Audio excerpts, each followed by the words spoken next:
வாப்பா, என்ன திடீர்னு இந்த பக்கம்?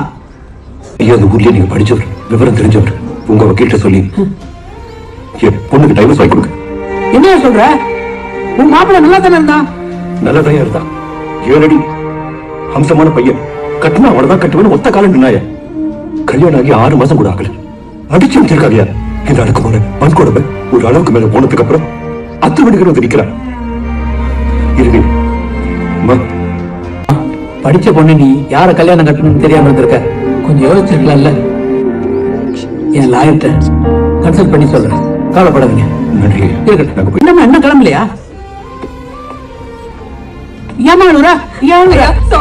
என்ன மன்னிச்சிடுங்கய்யா, என்ன மன்னிச்சிடுங்க. ஒருத்தங்க தோற்றத்தை வச்சு ஜட்ஜ் பண்றது எவ்வளவு பெரிய தப்புன்னு நான் இப்பதான் உணர்ந்தேன். அன்னைக்கு ஆனந்த ரொம்ப ஹர்ட் பண்ணிட்டேன். மன்னிச்சிடுங்க. அவன் ரொம்ப நல்ல பையன். நான் தான் மிஸ் பண்ணிட்டேன். அந்த பொண்ணு மிஸ் பண்ணக்கூடாது.